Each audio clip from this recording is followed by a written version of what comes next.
ప్రభు అంటున్నాడు, నేనే ద్వారమును, నా ద్వారానే తప్ప ఎవరు లోపలికి రారు. ఆయనలో నుండి మనం ప్రవేశించాలి. మనం తడితే ఆయన తలుపు తీస్తాడు. ఆయనను తట్టి మనం ఆయన లోనికి వెళ్ళినట్లయితే రక్షించబడిన వారమై లోనికి వచ్చుచు బయటికి వెళ్ళొచ్చు, మేత మేయుచు నుండును. ఒక ఫిగరేటివ్గా చెప్పాడు, గొర్రెల కాపరి గొర్రెలు ఏ విధంగా సంచరిస్తూ లోపలికి బయటికి వెళ్తాయో.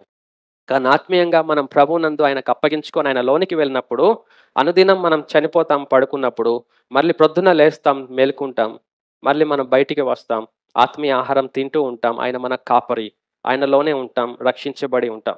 ఆయనలోనే నివసించడానికి ఆయనను మనం తట్టి ఆయన లోనికి రావాలి.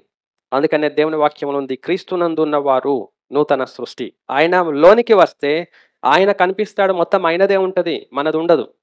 క్రీస్తులోనికి ఎవరు వచ్చిండ్రు, ఎవరు వస్తలేరు, ఎవరు లేరు కూడా. మనమే ఉన్నాం, మనమే కనిపిస్తున్నాం, అంతా మనదే, మొత్తం మనదే, అన్నీ మనయే, మొత్తం ఎవ్రీథింగ్ ఈజ్ అవర్స్. అంతే, అన్నీ, ప్రతి అంశం మనదే, ఆయనదేం లేదు. అందుకనే ఇప్పుడు క్రీస్తు యేసునందు ఉన్న వారికి ఏ శిక్షా విధి లేదు. లోపల ఉన్న వారికి అంటే లోపల మనం ఉండాలని మనం ఆశపడదామండి, తీర్మానం చేసుకుందాం.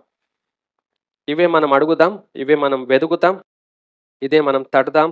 అప్పుడు మనం రక్షించబడిన వారముగా దేవుని బిడ్డలంగా ఉంటాం, మనం ధన్యులంగా ఉంటాం.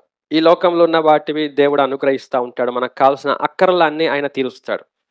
మనం అడిగేది మాత్రం వీటిని అడగాలి, దివారాత్రులు అడగాలి, విసుకకుండా అడగాలి.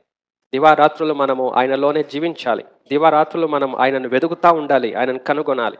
ప్రభునందు మనము ఆయన రక్షణ సహవాసంలో జీవించగలుగుతాం. ఇదే దేవుడు మనకు సిద్ధపరిచింది. మనం మనసు పెట్టుకుందామండి.